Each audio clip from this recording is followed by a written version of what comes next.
All right, so we're going to go ahead and get started today. Again, we'll have some people trickling in as we start. I do appreciate those of you who shared in the chat where you're joining us from today. And so today is our deep dive on student supports. This is one of our series of 4 different 30-minute deep dives that we're doing on specific topics that we usually don't get as much time to cover in our regular webinar sessions. So I'm really excited to share this information with you today. Just a note on today's session, for those of you who are here, you'll get a follow-up email with a copy of the slide deck and a video recording for your reference if you ever want to check out what we covered today again. As far as webinar etiquette, you can feel free to turn your video on if you want. Microphone, leave on mute unless we have a small group today. So if you want to unmute and share aloud when we get to question time or discussion times during the session, feel free to unmute and share aloud, and feel free to use the chat feature in the center of your Zoom window as often as you like. I'm happy to receive any questions you have today. So I'm Brian Story. I'm the Director of Teacher Engagement at ASSISTments. And so it's my job to sort of map out and plan out all of the different supports we provide to teachers to help them be successful, trainings and workshops, all that wonderful stuff. So happy to be with you all here today. And then before we dive into our content, just a note on the audience. In today's deep dive, we're assuming that folks present have some basic knowledge of ASSISTments, including how to create an account and log in, how to find and assign content or problems to your students, and also some knowledge of what the student experience looks like. You can also feel free to check out our new user part 1 webinar recordings to get more information on all of those topics. Again, feel free when we get to question time, if you do have questions that are related to other topics, you can feel free to pose those and I'll do my best to address them before the end of today's session. All right, so I figured it'd be nice to start us off with a poll. So we have the question here, to what extent are your students self-directed learners when working independently on their math? So I wanted to do a quick pulse check on this question just to see where students in your classrooms are. I'm going to go ahead and launch this and give folks about 60 seconds to complete it.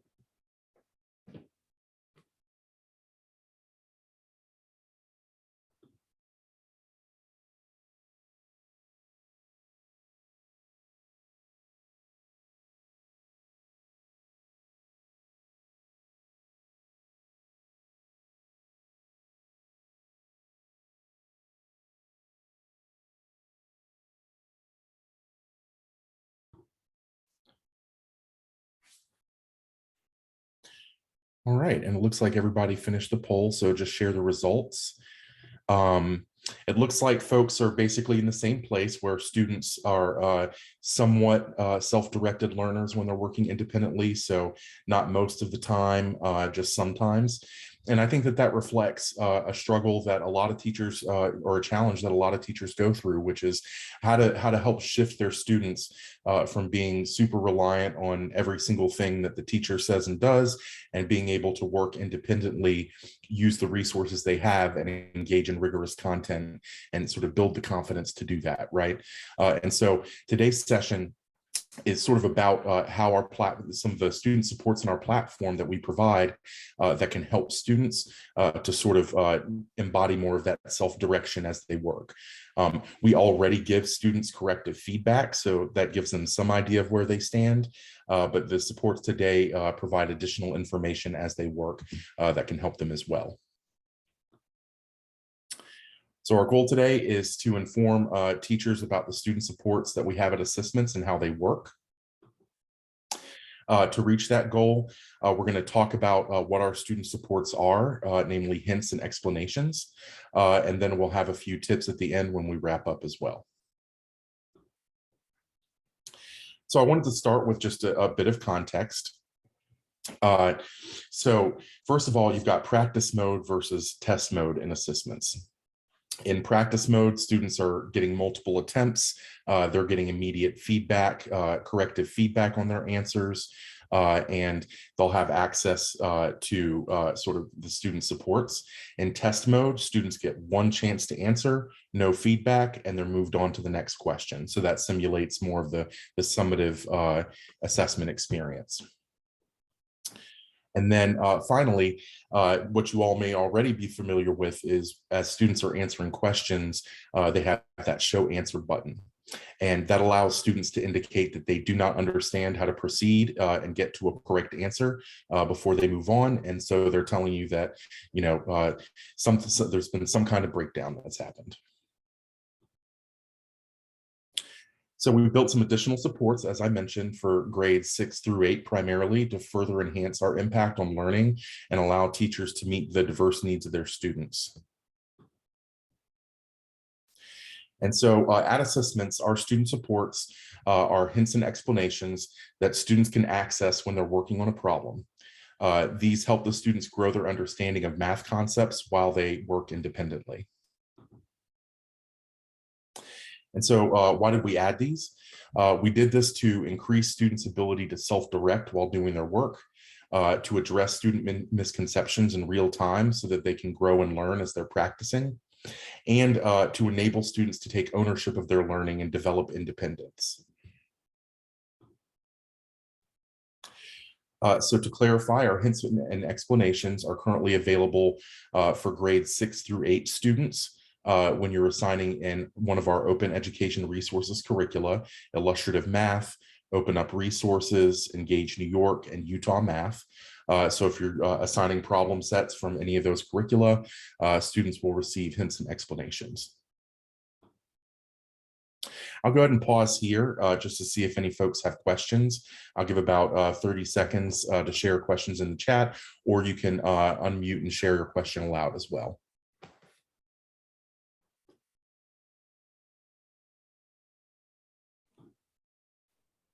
Hi, Brian.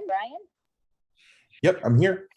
I saw that now you have the, or the kids will have the ability now to even watch a video. So I'm glad that you brought that up. So this is a new feature where students have the option, if you see an extra option for a video inside inside their problems, they can watch a video that provides, it's basically like a video hint. It doesn't remove credit from the student. It's not explaining the answer, but it's just a teacher approved video that helps the students understand the content knowledge behind the question. So great question. Any follow-up questions about that? No, I'm looking forward to us able to that feature though. Thank you. Yeah, not a problem. And we're going to continue to explore that feature and try to make it even more available to folks over time. But yes, so students will sometimes see the option for a video. They can click that and review the knowledge behind the question in order to move on. Brian, I'm sorry, I had a question too. Sure. So when my students are answering questions, they have a little bit of difficulty with like answering it in the correct format. Then they see the like class average score and they're 7th graders. So they get upset when they see like the class average is like 40% or something, but really like they're getting it more than what it's showing. Is there a way to like expand the number of answers that the program will accept? Right now, there's no way to, there's no way to sort of add additional answer formats. We do try in the questions to provide, an exemplar to show students how to format their answer. But we are actually working right now to adopt an answer input format for students that allows them to put in more typical math type as they work. So that is something we're working on, and we're hoping to have that released for the coming school year. So that problem will go away, hopefully for the new school year. And then, was there another question there? Just want to make sure I answer your question. No, that was it. So that was perfect. Thank you. Mhm. Absolutely. And so we've heard that feedback. All of our platform updates and improvements reflect the feedback that we get from teachers. So we have our engineers hard at work behind the scenes to develop these things. And like I said, I'm looking forward to those additional answer types and better answer input formats coming out in the coming school year. All right. So with that, we're going to move on to talking about our first student support, which is hints. So typically when a student is looking at a problem, and again, in one of our 4 open education resources curricula for grades 6 through 8, students can click show hint in the problem to see a written hint that will assist them with answering the problem. There are going to be anywhere from 1 to 3 hints available depending on the problem, and these hints do not provide the answer. And so I wanted to take a look at an example and then go live and show you how you can see this in your own account as well. So let's start with this question, a simple multiplication question. Um, I was wondering what hint would you provide a student who's trying to answer this question? And appreciate anyone willing to share in the chat, or you can unmute and share aloud. What's a hint that you would give this student trying to answer this question? How many groups of 5? Mhm. Make 15. Absolutely, absolutely. And so you obviously, as you're having students practice and build their knowledge, like you have those sort of hints on deck in your mind that you can share with them to help them to understand what kind of math is happening. So that's kind of similar to how our hints work as well. When a student clicks show hint, they'll see sort of the problem written out verbally is one example of a hint. In this case, there were 3 hints. So you can see the first one said five times what number is 15. The second one said multiplication is repeated addition. So how many times would 5 have to be added together in order to get 15? So similar to the one you just shared. And then multiplication and division are inverse operations, so they undo each other. What is 15 divided by 5? So a few different ways of thinking about that question that can help the student answer. And I do want to clarify.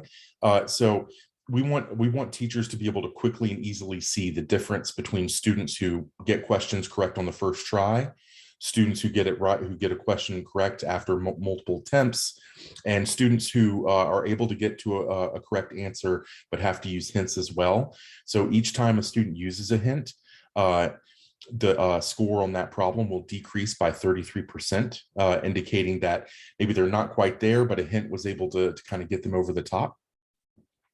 This is also a great time because I know that scores came up in one of the questions earlier. One key piece of messaging that we recommend to students, especially as you start to assign during the school year, but really whenever you feel it's necessary to say, is that this is practice. Students shouldn't think about the scores that result as a grade. This is a chance. The scores basically help the teacher figure out which students need support and how to support them.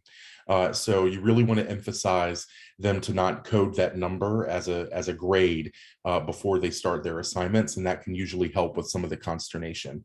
But behind that is this basic idea that students really need to have a chance to practice without being penalized for making mistakes, which is a normal part of the learning process. Anywho. So how do you know a hint is used? When you're looking at your report, an orange triangle will appear next to the score chip for any problem on which a student has used a hint for support. So here you can see this student had 3 hints available and used all 3. Here, this student, you can see they used 2 hints, and you can also see an X, which means they got 1 incorrect attempt. And you can click the score chip to see student details on the problem, including which specific hints the student used. So I'm just going to go live for a moment. When you're in a problem set, even before you assign, you can always click the triple dot next to the problem and click preview as a student. And so this will pull that problem up so you can see which students see. Here you can see that show hint button. And in this case, this is not a set that's available to teachers. This is just for demonstration. This one has 4 hints. And so when I click that hint, you'll see that the score goes down by 33%. And as I keep showing hints, it continues to go down. Now, what I would like to do is just show you a report, a live report where you can see these symbols and see how to tell which students are using these hints and explanations and which ones aren't. Give me 1 second. Here we go. So again, when you're in your report and you're looking at each row for each student, you can see here, wherever there's a triangle, that means the student used a hint in order to come up with the correct answer before they moved on.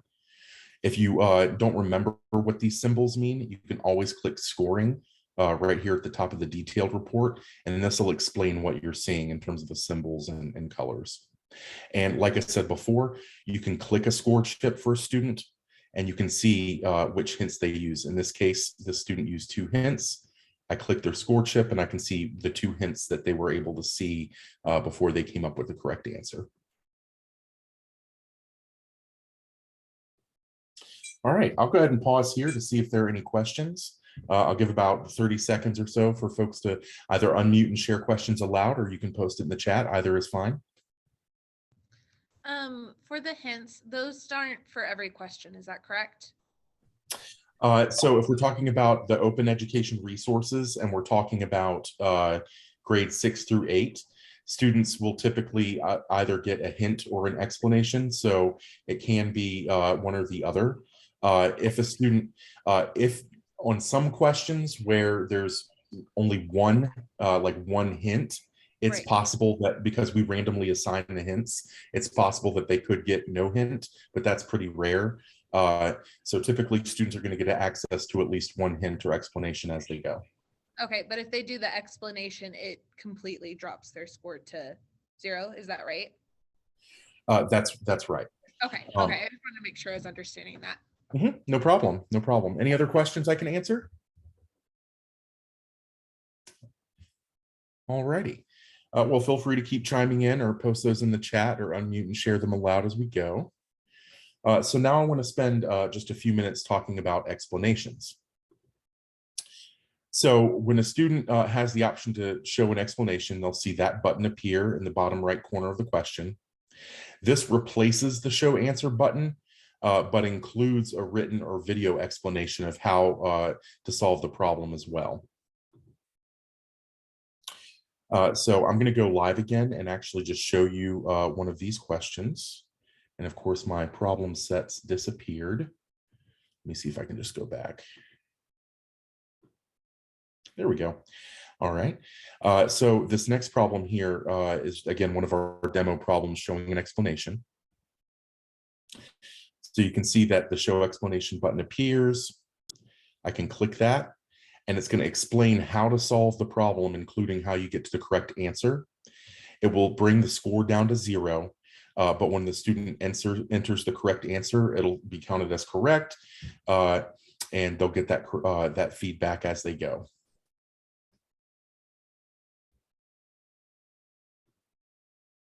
So again, students can click that button to show explanation. The score bar will go down to 0 because the explanation does explain how to arrive at the correct answer, and then they can input that in order to move on. So like I said, that because it does show the answer, it brings that score down to 0. And in this in the report, teachers will see a red score chip with a 0. So the question will be marked as incorrect on the teacher report if a student clicks show explanation. And then I wanted to just provide a bit of context on hints and explanation. We're currently piloting these features and researching which student supports best support student growth and understanding during our assignments. For this reason, as I mentioned before, students will randomly receive either a hint or an explanation, and they'll appear on most, but not every single problem. So it's one of those things where you can share with students. You may have the option to click a hint or an explanation. This is what they do, and empower them to be able to make that decision based on what they need in the moment. So it takes a little bit of the cognitive lift off the teacher, puts the student a little bit more in the driver's seat, and builds some more of that self-direction as they're working, so that you can focus on supporting students that need the most help with, you don't, I know most teachers, we wish we had like 10 different arms and 10 different voices and everything to support all the students, but any little way to decrease the pressure during facilitation, when you can, target students that need the most help and students can work independently, is a value added. So I'll go ahead and pause here again to see if there are any questions.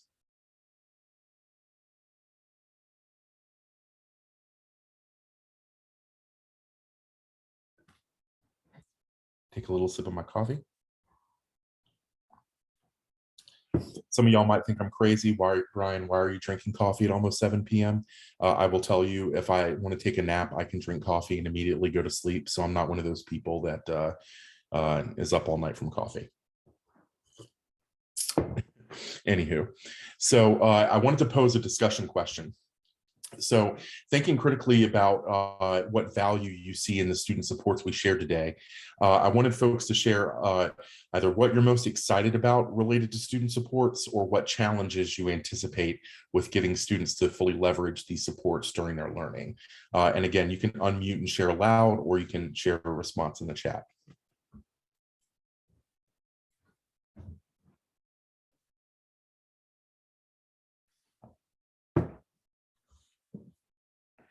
And I know we have a small group today, so I do appreciate both everybody who's already spoken up and shared their thoughts as we've gone on, and I appreciate anybody who's willing to share on either of these questions as well.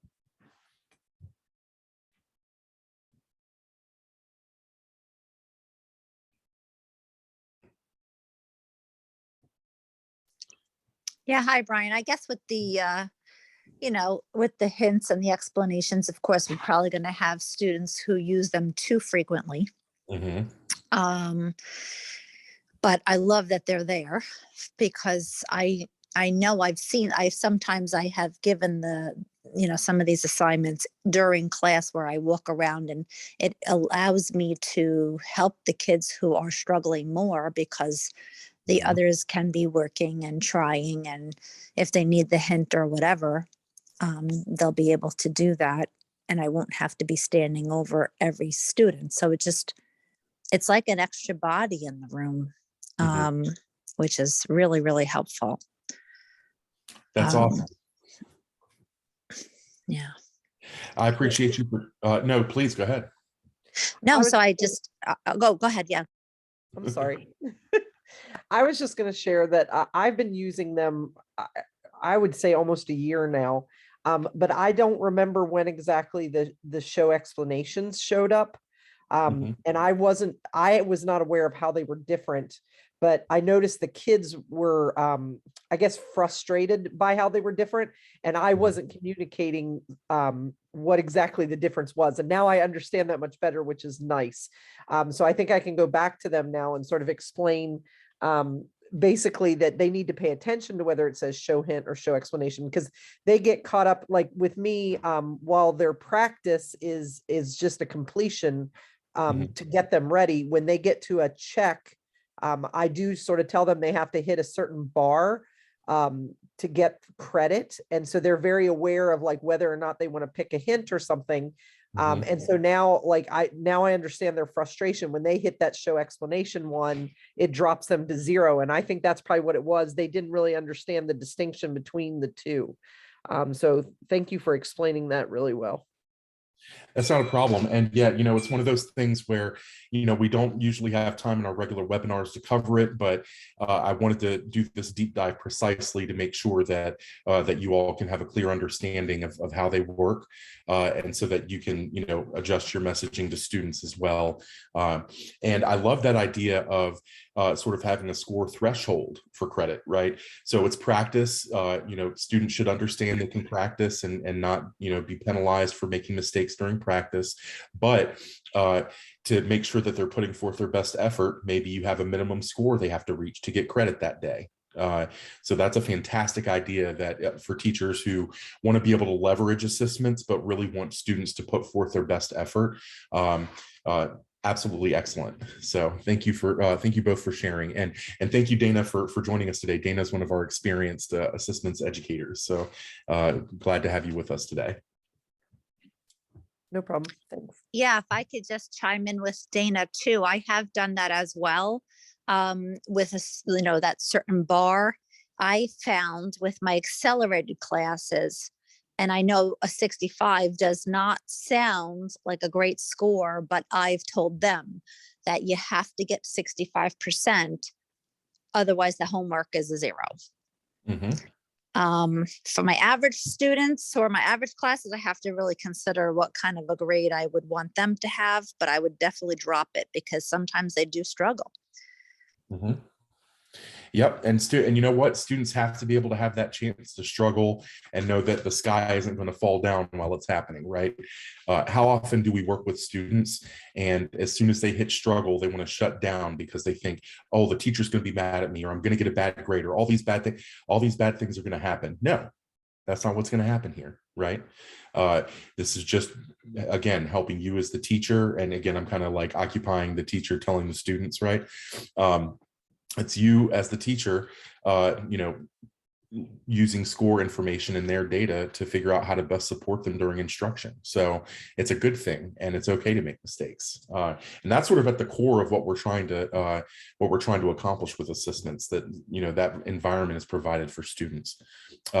Anybody else want to share or have any questions before we continue? I have one more thing. Sure. I just want to say one more thing that I love is that when the next day I can go over the problems with the class that they did poor on, oh, only 45% of you or 50% of you got this one right. So let's look at this one. And that's one of my favorite things, just to have that data to drive the next day instruction. And how much time does that save, right? Versus if you had to hand grade all those assignments, look for trends in the things that you graded, decide which questions to target in the discussion. You would either have to stay up all night or spend way too much class time trying to break it down with kids. And so you're absolutely right. Definitely leverage our data to have those really awesome targeted conversations with students and help them right where they need it. So thank you so much for sharing. Yeah, you're welcome. Thank you. So just a few tips. I kind of covered some of these directly or indirectly so far, but so sort of a recap as well. But take time to explain what hints and explanations are to students. Set expectations for how to use them. And in particular, recommend that students make at least one initial attempt or one attempt between each hint on any one question. So they're there to help. But you want to encourage students to still be making those honest attempts and not just use, hints and explanations as crutches, because even a hint, won't necessarily help you get to the right answer if you're not thinking deeply about the problem you're working on. All right, so moving right along here, just some wrap up and next steps. So today we talked about hints and explanations and sort of, sorry, there's a typo in there, but we talked about hints and explanations and how they work, how they impact student scores, and how you can support students as they use them. I would love it if everyone could just take about 30 seconds or so to take our quick feedback survey on today's session. Again, we use all teacher feedback to improve and expand upon our professional learning. So we really, really appreciate any feedback that you have. And while you guys and gals are taking a look at the feedback survey, I'll just wrap up with a few quick things here. You can always sign up for one of our upcoming sessions. We have a few more 30-minute deep dives coming up, one on skill builders and the standards report, or you can always check out those new user webinar recordings in our webinar library. Check out the Help Center on our website for lots of user resources that can help you as you build on and expand your ASSISTments routine. And you can stay in touch with us on social media or by reaching out to us if you have specific challenges or questions at contact@assistments.org, and we'll be more than happy to help you. And with that, that's pretty much it for today's session. Looks like we're ending almost right on time, right? So I do appreciate everybody joining today, and I appreciate your questions. I'll leave it open here for another 60 seconds or so, just to see if anybody else has questions. And I hope you all have a wonderful rest of your evening.